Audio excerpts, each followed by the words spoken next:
here's our completed piece. And we now need a couple of tools. We need a tapestry needle. That is any needle. It can be metal, it can be plastic, that has a big eye so that we can feed yarn through it.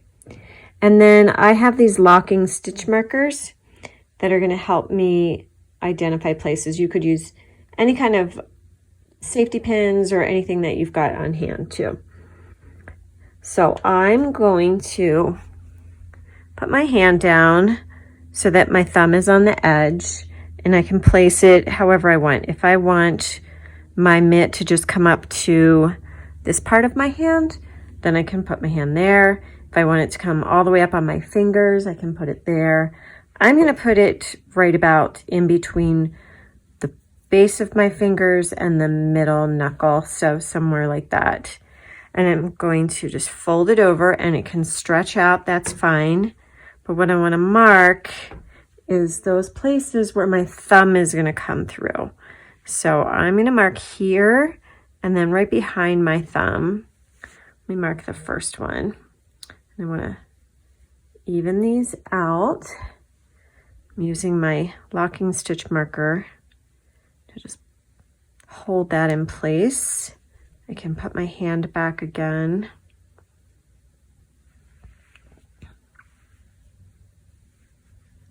To know that my thumb is going to start about there, and then I'm going to pinch over here and take my thumb out. And I want my thumb hole to be right about in between these two markers. So I'm going to now sew up the sides, but I'm going to leave that part open. And to sew it up, it's pretty simple. I'm going to thread my tapestry needle.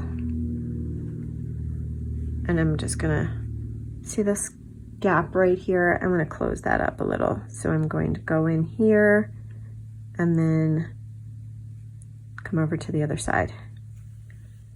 And then I'll come back so I really close up that gap. And I'm just gonna go back and forth, sewing,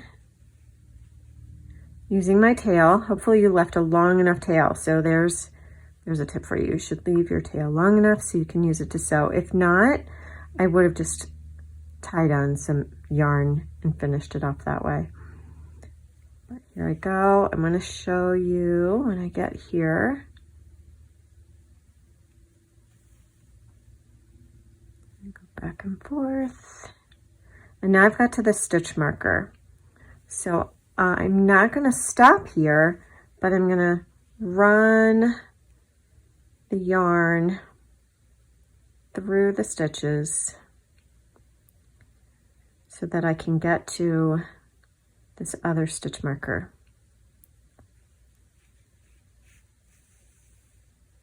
And hopefully I have enough that I can finish it off. And now I will pick up going back and forth.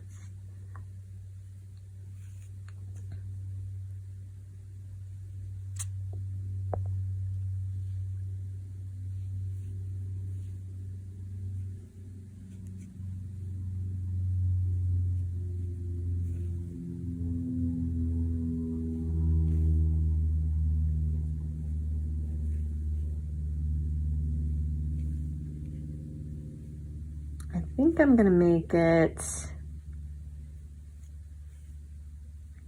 I have enough yarn here.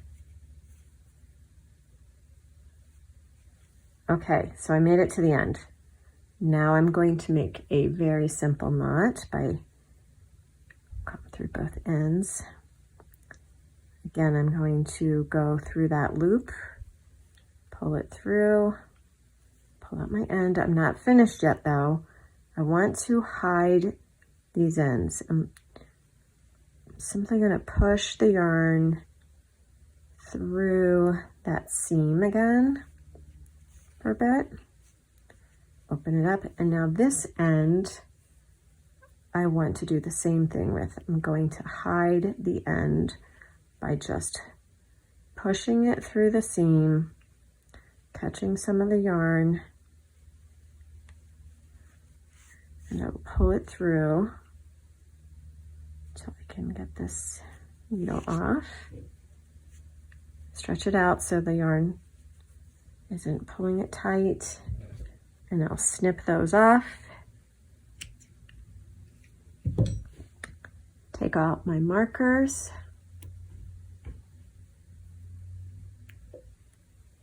And then finally, I'll just turn it inside or to the other side so that those seams aren't poking out. And there you go. And you have your first mitt done. And you just repeat that for your second one. Happy knitting!